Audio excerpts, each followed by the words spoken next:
ಸ್ನೇಹಿತರೆ, ನಮಸ್ಕಾರ. ಈ ಪ್ರೇಮು ಕೆಲವು ಸಲ ವಿವಾದಗಳಿಗೆ ಸಿಲುಕಿಕೊಂಡ್ರು ಅಂತ ಹೇಳಿದ್ರೆ ಅದು ಯಾವ ರೀತಿ ವಿವಾದ ಆಗಿಬಿಡುತ್ತೆ ಅಂತ ಹೇಳಿದ್ರೆ ರಾಜ್ಯದಲ್ಲಿ ಮಾತ್ರ ಅಲ್ಲ, ದೇಶದ ಮಟ್ಟದಲ್ಲೂ ಕೂಡ ವಿವಾದಗಳು ಸೃಷ್ಟಿಯಾಗಿಬಿಡುತ್ತದೆ. ಈಗ KD ಸಿನಿಮಾವನ್ನು ಕೂಡ ಇದೇ ರೀತಿಯಾದಂಥ ವಿವಾದಕ್ಕೆ ಗುರಿಯಾಗಿದೆ. KD ಸಿನಿಮಾಕ್ಕಾಗಿ ಬರೆದಂತಹ ಸರ್ಸು ಸೆರಗು ಸರ್ಸು ಅಂತ ಒಂದು ಸಾಂಗ್, ಬಹುಶಃ ನೀವು ನೋಡಿರ್ತೀರ ಈ ಸಾಂಗನ್ನು. ಈ ವಿವಾದದ ಬಗ್ಗೆನೂ ಕೂಡ ನಿಮಗೆ ಅರಿವಿರುತ್ತದೆ. ಅಂದರೆ ಬಹುತೇಕರಿಗೆ ಈ ವಿವಾದ ಏನು, ಯಾಕೆ ಈ ವಿವಾದ ಹುಟ್ಟುಕೊಳ್ತು ಅನ್ನೋದು ಗೊತ್ತಿರ್ತದೆ. ಸಿಂಪಲಾಗಿ ಹೇಳಬೇಕು ಅಂತ ಹೇಳಿದ್ರೆ ಈ ಸಾಹಿತ್ಯದ ಬಗ್ಗೆನೇ ವಿವಾದ ಪ್ರಮುಖವಾಗಿ. ಈ ಸಿನಿಮಾದ ಈ KD ಸಿನಿಮಾದ ಈ ಸಾಂಗ್ ಏನಿದೆ, ಸರ್ಸು ನಿನ್ನ ಸೆರಗು ಸರ್ಸು ಅನ್ನುವಂಥ ಸಾಂಗ್ ಏನಿದೆ, ಇದರ ಸಾಹಿತ್ಯದ್ದೇ ದೊಡ್ಡ ಸಮಸ್ಯೆ ಅಂತೇಳಿ. ಈಗ ಪ್ರೇಮು ಅವರ ವೈಫು ರಕ್ಷಿತಾ ಎಲ್ಲರೂ ಕೂಡ ಇದನ್ನು ಸಮರ್ಥನೆ ಮಾಡಿಕೊಳ್ಳುವಂಥ ಪ್ರಯತ್ನವನ್ನು ಮಾಡಿದ್ರೆ ಫಿಲ್ಮ್ ಚೇಂಬರು ಜೊತೆಗೆ ಮಹಿಳಾ ಆಯೋಗ ಹಾಗೆಯೇ ಕೇಂದ್ರ ಸರ್ಕಾರ ಎಲ್ಲರೂ ಕೂಡ ಇದಕ್ಕೆ ವಿರೋಧವನ್ನು ವ್ಯಕ್ತಪಡಿಸ್ತಿದ್ದಾರೆ. ಅದರಲ್ಲೂ ಕೂಡ ಸೋಷಿಯಲ್ ಮೀಡಿಯಾದಲ್ಲಂತೂ ಉಗಿದು ಉಪ್ಪಿನಕಾಯಿಯನ್ನೇ ಹಾಕ್ತಿದ್ದಾರೆ. ಯಾರಿಗೆ? ಪ್ರೇಮ್ಗೆ. ಇಲ್ಲಿ ಉಪ್ಪಿನಕಾಯಿ ಎಣ್ಣೆಗೆ ರಿಲೇಟೆಡ್ ಆದಂಥ ಸಾಂಗ್ ಇದು ಅಂತೇಳ್ಬಿಟ್ಟು ಪ್ರೇಮು ಸಮರ್ಥನೆ ಕೊಡುವಂಥ ಪ್ರಯತ್ನವನ್ನು ಮಾಡಿದ್ರೂ ಕೂಡ ಯಾರೂ ಕೂಡ ಇದನ್ನು ಕೇಳೋದಕ್ಕೆ ಸಿದ್ಧವಾಗಿಲ್ಲ. ಜೊತೆಗೆ ಯಾವ ಉಪ್ಪಿನಕಾಯಿ ಯಾವ ಎಣ್ಣೆಗೆ ಇದು ರಿಲೇಟ್ ಆಗುತ್ತೆ, ಸರಿ ಆಯಿತು, ಉಪ್ಪಿನಕಾಯಿ ಎಣ್ಣೆಗೆ ರಿಲೇಟ್ ಮಾಡೋಣ ಅಂತಲೇ ಇಟ್ಕೊಳ್ಳೋಣ, ಸೆರಗು ಯಾಕೆ ಸರಿಸಬೇಕು ಅನ್ನುವಂಥದ್ದು ಮೂಲಭೂತವಾದಂಥ ಪ್ರಶ್ನೆ. ಇದನ್ನು ಇಟ್ಕೊಂಡು ಎಲ್ಲರೂ ಕೂಡ ಪ್ರಶ್ನೆಯನ್ನು ಮಾಡ್ತಿದ್ದಾರೆ, ಪ್ರೇಮ್ಗೆ ಹಿಗ್ಗಾಮುಗ್ಗ ಜಾಡಿಸ್ತಿದ್ದಾರೆ. ಈ ನಡುವೆ ಕೇಂದ್ರ ಸರ್ಕಾರನೂ ಕೂಡ ಎಲ್ಲ ಪ್ಲಾಟ್ಫಾರ್ಮಲ್ಲೂ ಕೂಡ ಸಾಂಗನ್ನು ಡಿಲೀಟ್ ಮಾಡಬೇಕು ಅಂತೇಳಿ ಸೂಚನೆಯನ್ನು ಕೊಟ್ಟಂಥ ಬೆನ್ನಲ್ಲೇ ಮೊದಲಿಗೆ ಹಿಂದಿ ಸಾಂಗ್ ಡಿಲೀಟ್ ಆಗುತ್ತೆ, ನಂತರ ಈ ಥರ ಭಾಷೆದು. ಅಲ್ಲಿಗೆ ಒಂದಂತೂ ಸತ್ಯ, ಪ್ರೇಮ್ ಅಂದ್ಕೊಂಡಿದ್ರೋ ಇಲ್ವೋ ಗೊತ್ತಿಲ್ಲ, ಪ್ರೇಮಿಗೆ KD ಸಿನಿಮಾ ಹಿಟ್ಟಾಗುತ್ತೋ ಆಗಲ್ವೋ ಅದು ಕೂಡ ಗೊತ್ತಿರಲಿಕ್ಕಿಲ್ಲ. ಈ ಸಾಂಗ್ ಮಾತ್ರ ಪ್ರೇಮ್ ಬರೆದಿದ್ದು ಅನ್ನೋದೊಂದು ಇಡೀ ದೇಶ ಗೊತ್ತಾಯಿತು, ಇಂಥದ್ದೊಂದು ಸಾಂಗ್ ಇದೆ ಅನ್ನೋದು ಕೂಡ ಇಡೀ ದೇಶ ಗೊತ್ತಾಯಿತು. ಪುಕ್ಷಟೆ ಪ್ರಚಾರ ಅಂತೂ ಆಯಿತು, ಪ್ಲಸ್ಸೋ ಮೈನಸ್ಸೋ ಪುಕ್ಷಟೆ ಪ್ರಚಾರ ಆಯಿತು, ವ್ಯೂಸು ಆಯಿತು, ಕಾಸು ಆಯಿತು, ಜೊತೆಗೆ ಪ್ರಚಾರನೂ ಕೂಡ ಆಯಿತು. ಇವತ್ತಿಗೆ ವಿವಾದ, ನಾಳೆ ಇದನ್ನು ಮರೀತಾರೆ, ಅದರಲ್ಲೇನು ಕೂಡ ಡೌಟ್ ಇಲ್ಲ ಅಷ್ಟೇ. ಆದರೆ ಪ್ರೇಮ್ಗೆ ಈ ವಿವಾದ ಅಥವಾ ಈ ರೀತಿ ಪ್ರೇಮು ಯಾವುದಾದ್ರು ವಿವಾದಗಳಲ್ಲಿ ಸಿಲುಕಿಕೊಳ್ಳೋದು ಇದು ಹೊಸದೂ ಅಲ್ಲ, ಇದು ಹಳೆದೂ ಕೂಡ ಅಲ್ಲ, ಇಲ್ಲಿಗೆ ಮುಗೀತು ಅಂತಲೂ ಕೂಡ ಅಲ್ಲ. ಈ ಹಿಂದೆ ಒಂದೊಂದು ವಿವಾದಗಳು ಕೂಡ ಭಾರಿ ಸಂಚಲನವನ್ನು ಸೃಷ್ಟಿಸಿದ್ದು. ಹಾಗಾದರೆ ಏನೆಲ್ಲ ವಿವಾದಗಳು ಆಗಿತ್ತು ಅನ್ನೋದನ್ನ ಜಸ್ಟ್ ಒಂದು ಸಲ ಮೆಲುಕು ಹಾಕ್ತಾ ಬರೋಣ. ಅದಕ್ಕಿಂತ ಮುಂಚೆ ನೀವಿನ್ನೂ ಕೂಡ ನಮ್ಮ ಚಾನಲನ್ನು ಸಬ್ಸ್ಕ್ರೈಬ್ ಮಾಡಿಲ್ಲ ಅಂದರೆ ದಯವಿಟ್ಟು ಕೂಡಲೇ ಸಬ್ಸ್ಕ್ರೈಬ್ ಮಾಡಿ ಸ್ನೇಹಿತರೆ. ನೋಡಿ, ಜೋಗಿ ಪ್ರೇಮ್ ಯಾವುದಾದ್ರೂ ಒಂದು ಸಾಂಗನ್ನು ಬರೆದ್ರು ಅಂತ ಹೇಳಿದ್ರೆ ಅದಕ್ಕೆ ತುಂಬ ಮೀನಿಂಗ್ ಇರ್ತದೆ ಅಂಥೇಳಿ ಎಲ್ಲರೂ ಕೂಡ ನಂಬ್ತಾರೆ.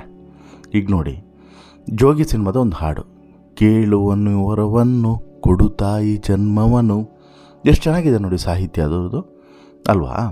ಈ ಸಾಹಿತ್ಯಕ್ಕೂ ಜೊತೆಗೆ ಈ ಹಿಂದೆ ಎಕ್ಸ್ಕ್ಯೂಸ್ ಮೀ ಸಿನಿಮಾದಲ್ಲಿ ಬಂದಿರುವಂಥ ತಾಯಿಯ ಮಹತ್ವವನ್ನು ಹೇಳುವಂಥ ಸಾಹಿತ್ಯಕ್ಕೂ ಇವತ್ತಿಗೆ ಪ್ರೇಮ್ ಬರೆದಿರುವಂತಹ ಸರ್ಸು ಸೆರಗು ನಿನ್ನ ಸರ್ಸು ಅಂತ ಹೇಳಿಬಿಟ್ಟು, ಅಂದರೆ ಈ ಸಾಹಿತ್ಯಕ್ಕೂ ಅಜಗಜಾಂತರ ವ್ಯತ್ಯಾಸ ಇದೆ.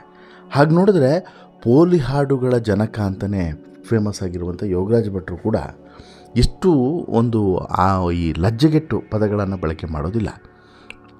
ಅವ್ರು ಬರೆಯೋದು ನೋಡಿ, ಈಗ ನೋಡಿ, ಶೃಂಗಾರದ್ದೇ ಬರೆದ್ರೂ ಕೂಡ ಶೃಂಗಾರದ ಹೊಂಗೆ ಮರ ಹೂ ಬಿಟ್ಟಿದೆ ಅಂತೇಳಿ ಬರೆದ್ರು. ಕರೆಕ್ಟಾ? ಎಷ್ಟು ಮೀನಿಂಗ್ಫುಲ್ ಆಗಿದೆ. ಅವರು ಬರೆದಿರೋದು ಶೃಂಗಾರದ್ದೇ, ಬಟ್ ಯಾವ ರೀತಿ? ಇನ್ನೂ ಕೂಡ ತುಂಬ ಈ ರೀತಿಯಾದಂಥ ಸಾಂಗ್ಗಳಿದ್ದಾವೆ ಕನ್ನಡದಲ್ಲಿ, ಬೇಕಾದಷ್ಟಿದ್ದಾವೆ. ಆದರೆ ಅದು ಯಾವುದೂ ಕೂಡ ಒಂದು ಎಲ್ಲೆಯನ್ನು ಮೀರಲಿಲ್ಲ ಅನ್ನುವಂಥದ್ದನ್ನು ಗಮನಿಸಬೇಕು. ಬಟ್ ಇಲ್ಲಿ ಪ್ರೇಮ್ ಸಾಂಗ್ ಇಷ್ಟು ವಿವಾದಕ್ಕೆ ಗುರಿಯಾಗಿದೆ ಯಾಕೆಂತ ಹೇಳಿದ್ರೆ ಒಂದು ಎಲ್ಲೆಯನ್ನು ಮೀರಿಬಿಡ್ತು ಅಂತೇಳಿ. ಆಮೇಲೆ ಈ KD ದಿ ಡೆವಿಲ್ ಸಿನಿಮಾ ಏನಿದೆ, ಇದು ಪ್ಯಾನ್ ಇಂಡಿಯಾ ಸಿನಿಮಾ. ಹೀಗಾಗಿ 5 ಭಾಷೆಗಳಲ್ಲೂ ಕೂಡ ಈ ಸಾಂಗು ರಿಲೀಸ್ ಆಗಿಬಿಡ್ತು. ಯಾವುದು? ಸರ್ಸು ನಿನ್ನ ಸೆರಗು ಸರ್ಸು ಸಾಂಗು. ಈ ಸಾಂಗು ಯಾವಾಗ ಕನ್ನಡದಲ್ಲಿ ಭಾರಿ ಚರ್ಚೆಯ ಕೇಂದ್ರ ಬಿಂದು ಆಯಿತೋ, ಅದಾದ ಬಳಿಕ ಹಿಂದಿಯಲ್ಲೂ ಕೂಡ ಚರ್ಚೆ ಆಯಿತು, ಹಿಂದಿಯಲ್ಲೂ ಕೂಡ ಇದಕ್ಕೆ ವಿರೋಧಗಳು ವ್ಯಕ್ತವಾಯಿತು. ನೋರಾ ಫತೇ ಮೈ ಕುಣಿಸಿರುವಂಥ ಈ ಸಾಂಗ್ನಲ್ಲಿ ಸಂಜಯ್ ದತ್ತು, ನೋರಾ ಫತೇ ಇಬ್ಬರು ಕೂಡ ಕಾಣಿಸ್ಕೊಂಡಿದ್ದಾರೆ. ಇಬ್ಬರು ಕೂಡ ಬಾಲಿವುಡ್ನಿಂದ ಬಂದಂಥವ್ರು. ಇವರನ್ನು ಹಾಕ್ಕೊಂಡು ಒಂದು ಸಾಂಗನ್ನು ಮಾಡ್ತಾರೆ ಅಂತ ಹೇಳಿದ್ರೆ ಅದು ಸೂಪರ್ ಹಿಟ್ ಆಗಬೇಕು ಅಂತ ಹೇಳ್ಬಿಟ್ಟು ಇಲ್ಲಿ ಸಹಜವಾಗಿ ಪ್ರೇಮಿಗೆ ಆಸೆ ಇರೋದು ತಪ್ಪಲ್ಲ, ಅದೇ ರೀತಿ ಆಸೆ ಕೂಡ ಇದೆ. ಆದರೆ ಈ ಹಾಡಿನ ಸಾಹಿತ್ಯಕ್ಕೆ ಕನ್ನಡ ಅಷ್ಟೇ ಅಲ್ಲ 4 ಭಾಷೆಗಳಲ್ಲೂ ಕೂಡ ವಿರೋಧ ವ್ಯಕ್ತವಾಗ್ತಿದೆ. ಸೋಷಿಯಲ್ ಮೀಡಿಯಾದಲ್ಲೂ ಕೂಡ ಆಕ್ರೋಶಗಳು ವ್ಯಕ್ತವಾಗ್ತಿದ್ದಾವೆ, ಕಾಮೆಂಟ್ಗಳನ್ನು ಹಾಕ್ತಾಯಿದ್ದಾರೆ. ಡಬಲ್ ಮೀನಿಂಗ್ ಸಾಹಿತ್ಯ ಇರುವಂತಹ ಹಾಡಿನ ಒಂದು ವಿಚಾರಕ್ಕೆ ಸಂಬಂಧಪಟ್ಟಂತೆ ಭಾರಿ ಚರ್ಚೆಗಳು ಕೂಡ ನಡೀತಿದ್ದಾವೆ. ಬಾಲಿವುಡ್ನ ಗಾಯಕರು ಕೂಡ ಇದಕ್ಕೆ ಆಕ್ರೋಶವನ್ನು ವ್ಯಕ್ತಪಡಿಸಿದ್ರು. ಕನ್ನಡದಲ್ಲೂ ಕೂಡ ಸಾಕಷ್ಟು ಜನ ಹೋರಾಟಗಾರರು, ಜೊತೆಗೆ ಸಾಹಿತಿಗಳು, ಆಮೇಲೆ ಭಾಷಾ ಪ್ರೇಮಿಗಳು, ಸೋಷಿಯಲ್ ಮೀಡಿಯಾದ ಇನ್ಫ್ಲುಯೆನ್ಸರ್ಸ್ಗಳು ವಿರೋಧವನ್ನು ವ್ಯಕ್ತಪಡಿಸಿದ್ರು. ಹಾಗಂತೇಳ್ಬಿಟ್ಟು ಜೋಗಿ ಪ್ರೇಮ್ಗೆ ಈ ವಿವಾದ ಹೊಸದ? ದೇವರಣೆ ಅಲ್ಲ. ಈ ಹಿಂದೆ ಸಾಕಷ್ಟು ವಿವಾದಗಳಲ್ಲಿ ಇದೇ ಜೋಗಿ ಪ್ರೇಮ್ ಸಿಲುಕಿಕೊಂಡಿದ್ದರು.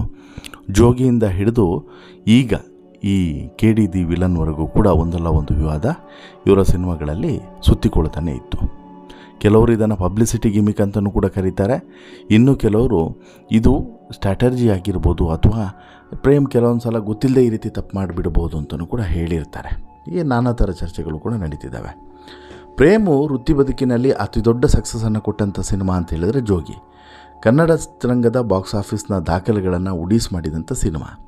ಶಿವಣ್ಣನ ವೃತ್ತಿ ಬದುಕಿನ ಮೆಗಾ ಬ್ಲಾಕ್ ಬಾಸ್ಟರ್ ಸಿನಿಮಾನೂ ಕೂಡ ಹೌದು. ಈ ಸಿನಿಮಾದಲ್ಲೂ ಕೂಡ ಪ್ರೇಮು ಐಟಮ್ ಸಾಂಗನ್ನು ಇಟ್ಟಿದ್ದರು.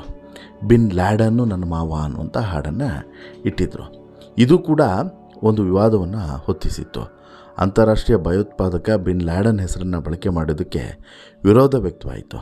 ಅಲ್ಲದೆ ಈ ಹಾಡಿನಲ್ಲಿ ಮಾಜಿ ಮುಖ್ಯಮಂತ್ರಿ ದಿವಂಗತ SM ಕೃಷ್ಣ ಹಾಗೂ ಮಾಜಿ ಪ್ರಧಾನಿ HD ದೇವೇಗೌಡರ ಹೆಸರನ್ನು ಕೂಡ ಉಲ್ಲೇಖ ಮಾಡಲಾಗಿತ್ತು. ಇದು ಕೂಡ ಕೆಲವರ ಆಕ್ರೋಶಕ್ಕೆ ಕಾರಣವಾಗಿತ್ತು. ಆದರೆ ಅವತ್ತಿಗೆ ಸೋಷಿಯಲ್ ಮೀಡಿಯಾ ಅದು ಇದು ಇಷ್ಟೆಲ್ಲ ಸ್ಟ್ರಾಂಗ್ ಇರೋದಂಥ ಕಾರಣಕ್ಕೋಸ್ಕರ ಅಲ್ಲಿಗೆ ಆ ವಿಚಾರ ತಣ್ಣಗಾಯಿತು.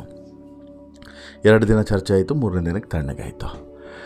ಇದನ್ನು ಹೊರತುಪಡಿಸಿದರೆ ಜೋಗಿ ಪ್ರೇಮು ಹೀರೋ ಆದಂಥ ಸಿನಿಮಾ ಪ್ರೀತಿ ಏಕೆ ಭೂಮಿ ಮೇಲಿದೆ ಅನ್ನೋಂಥ ಸಿನಿಮಾ. ಈ ಸಿನಿಮಾದ ಸುಳ್ಳೇ ಸುಳ್ಳು ಹಾಡು ಕೂಡ ವಿವಾದಕ್ಕೆ ಸಿಲುಕಿತ್ತು. ಪ್ರೇಮ್ ಸಾಹಿತ್ಯವಿದ್ದಂಥ ಈ ಹಾಡಿನಲ್ಲಿ ಒಂದು ಸಾಲು ಶ್ರೀರಾಮ ಸೇನೆಯ ನಿದ್ದೆಯನ್ನು ಕೆಡಿಸಿತ್ತು.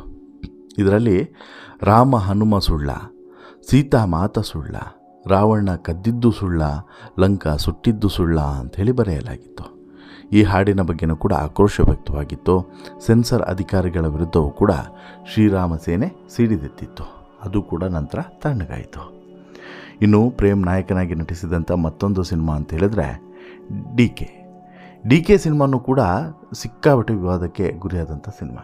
ಟೈಟಲ್ ನೋಡಿ DK ಶಿವಕುಮಾರ್ ಲೈಫ್ ಸ್ಟೋರಿ ಅಂತಲೂ ಕೂಡ ಗುಲ್ಲೆದ್ದಿತ್ತು. ಆ ಬಳಿಕ HDK ಹಾಗೂ ರಾಧಿಕಾ ಕುಮಾರಸ್ವಾಮಿ ಲವ್ ಸ್ಟೋರಿ ಅಂತಲೂ ಕೂಡ ಹಬ್ಬಿತ್ತು. ಅದಕ್ಕೆಲ್ಲ ಕ್ಲಾರಿಟಿ ಕೊಟ್ಟಂಥ ಜೋಗಿಗೆ ಶಾಕು ಕೂಡ ಕಾದಿತ್ತು. ಬಾಲಿವುಡ್ನಿಂದ ಸನ್ನಿ ಲಿಯೋನ್ನ ಕರ್ಕೊಂಬಂದು ಸೇಸಮ್ಮ ಹಾಡನ್ನು ಕೂಡ ಮಾಡಿಸಿದರು. ಆದರೆ ಈ ಹಾಡು ಕೂಡ ವಿವಾದಕ್ಕೆ ಗುರಿಯಾಗಿತ್ತು. ಇಂಡಿಯಾ ಪಾಕಿಸ್ತಾನ ಒಂದಾಯ್ತಲ್ಲಪ್ಪ ಅಂತ ಹೇಳಿಬಿಟ್ಟು ಹಾಡು ಚಿಕ್ಕದಾಗಿ ವಿವಾದವನ್ನು ಸೃಷ್ಟಿಸಿತ್ತು. ನಂತರ ಅದು ಕೂಡ ಅಲ್ಲಿಗೆ ತಣ್ಣಗಾಯಿತು. ಈಗ ದಿ ವಿಲನ್ ಸಿನಿಮಾನೂ ಕೂಡ ಒಂದು ರೀತಿಯಲ್ಲಿ ಇದೇ ರೀತಿಯಾದಂತಹ ವಿರೋಧಕ್ಕೆ ಗುರಿಯಾದಂಥ ಸಿನಿಮಾ. ಶಿವಣ್ಣ ಹಾಗೂ ಕಿಚ್ಚ ಸುದೀಪ್ ಇಬ್ಬರು ಕೂಡ ಸೂಪರ್ ಸ್ಟಾರ್ಗಳು ಒಟ್ಟಿಗೆ ಸೇರಿಸಿ ದಿ ವಿಲನ್ ಸಿನಿಮಾವನ್ನು ಮಾಡಿಸಿದರು ಪ್ರೇಮು. ರಿಲೀಸ್ ಆದಮೇಲೆ ಇಬ್ಬರು ಅಭಿಮಾನಿಗಳ ಕೆಂಗಣ್ಣಿಗೆ ಕೂಡ ಗುರಿಯಾಗಿತ್ತು. ಈ ಸಿನಿಮಾದ ಒಂದು ದೃಶ್ಯದಲ್ಲಿ ಕಿಚ್ಚ ಸುದೀಪ್ ಸೆಂಚುರಿ ಸ್ಟಾರ್ ಶಿವಣ್ಣನನ್ನು ಹೊಡೆಯುವಂಥ ದೃಶ್ಯ ಇದೆ. ಆದರೆ ಶಿವಣ್ಣ ಮಾತ್ರ ಸುದೀಪ್ ಮೇಲೆ ಕೈ ಮಾಡೋದಿಲ್ಲ. ಇದು ಶಿವಣ್ಣ ಅಭಿಮಾನಿಗಳ ನಿದ್ದೆಯನ್ನು ಕೆಡಿಸಿತ್ತು. ಆ ವೇಳೆ ಸುದೀಪ್ ಶಿವಣ್ಣ ಏನು ದಡ್ರೆ, ಕತೆ ಕೇಳಿನೇ ಶಿವಣ್ಣ ಸಿನಿಮಾ ಒಪ್ಪಿದ್ದು ಅಂತಲೂ ಕೂಡ ಹೇಳಿದರು. ಕತೆನೇ ಶಿವಣ್ಣ ಒಪ್ಪಿದ ಮೇಲೆ ನಿಮ್ಮದೇನ್ರೋ ಅಂತಲೂ ಕೂಡ ಇಲ್ಲಿ ಪ್ರೇಮು ಪ್ರಶ್ನೆಯನ್ನು ಮಾಡಿದರು. ಆ ಬಳಿಕ ಶಿವಣ್ಣ ಫ್ಯಾನ್ಸು ಕಿಡಿಕಾರಿದ್ರು. ಆಗ ಜೋಗಿ ಪ್ರೇಮ್ ಸಿನಿಮಾ ಥರ ನೋಡಿ ಅಂತಲೂ ಕೂಡ ಹೇಳಿದರು. ಈಗ KD ಸಿನಿಮಾದ ಒಂದು ಸಾಂಗು ಕೂಡ ಇದೇ ರೀತಿ ವಿವಾದವನ್ನು ಸೃಷ್ಟಿಸಿದೆ. ಬಟ್ ಈ ವಿವಾದಕ್ಕೂ ಈ ಹಿಂದೆ ಆಗಿರುವಂಥ ಎಲ್ಲ ವಿವಾದಕ್ಕೂ ಕೂಡ ಒಂದಷ್ಟು ಭಿನ್ನತೆ ಇದೆ. ಆಮೇಲೆ ಈ ಸಾಂಗು ಒಳ್ಳೆ ಸಾಂಗ್ರಲ್ಲೇನೋ ಆ ಸಾಹಿತ್ಯವನ್ನು ಒಂದು ಹೊರತುಪಡಿಸಿದ್ರೆ ಬೇರೆ ಎಲ್ಲದೂ ಕೂಡ ಚೆನ್ನಾಗಿದೆ. ಆದರೆ ನಾವು ಕೆಲವೊಂದು ಸಲ ಈ ಸಾಹಿತ್ಯವನ್ನು ಅಥವಾ ಸಿನಿಮಾವಾಗಿ ನೋಡದೆ ಕೆಲವು ಸಲ ವೈಯಕ್ತಿಕ ಬದುಕಿನ ಮೇಲೂ ಕೂಡ ಪರಿಣಾಮ ಬೀರೋದ್ರಿಂದ ಇಂಥದ್ದೆಲ್ಲ ಆಗ್ತವೆ ಇಡಬಟ್ಟು. ಬಟ್ ಅದೇನು ದೊಡ್ಡ ವಿಚಾರ ಏನಲ್ಲ, ಅದನ್ನು ಕೂಡ ಸಾರ್ಟ್ ಔಟ್ ಮಾಡ್ಕೊಬೋದು. ಬಟ್ ಇದು ಎಲ್ಲಿ ಹೋಗಿ ನಿಲ್ತದೆ ಅದು ಈಗ ಸದ್ಯಕ್ಕಿರುವಂಥ ಕುತೂಹಲ. ಪ್ಲಸ್ ಆರ್ ಮೈನಸ್ ಪ್ರೇಮ್ಗಂತೂ ಪ್ರಚಾರ ಸಿಗ್ತಿದೆ ಅನ್ನೋದನ್ನು ಮಾತ್ರ ನಾವು ಮರೆಯೋ ಹಾಗಿಲ್ಲ ಅನ್ನೋದು ಕೂಡ ವಾಸ್ತವ. ನಿಮಗೇನಿಸುತ್ತೆ ಸ್ನೇಹಿತರೆ ಪ್ರೇಮ್ ವಿವಾದಗಳ ಬಗ್ಗೆ ನಿಮ್ಮ ಅಭಿಪ್ರಾಯನ ದಯವಿಟ್ಟು ನಿಮ್ಮ ಅಭಿಪ್ರಾಯವನ್ನು ಕಮೆಂಟ್ ಮಾಡಿ ತಿಳಿಸಿ. ಜೊತೆಗೆ ಈ ಸ್ಟೋರಿ ಇಷ್ಟ ಆಯಿತು ಅಂತ ಹೇಳಿದ್ರೆ ಲೈಕ್ ಮಾಡಿ, ಶೇರ್ ಮಾಡಿ, ಚಾನಲ್ಗೆ ಸಬ್ಸ್ಕ್ರೈಬ್ ಆಗೋದನ್ನು ಮರಿಬೇಡಿ. ಧನ್ಯವಾದ.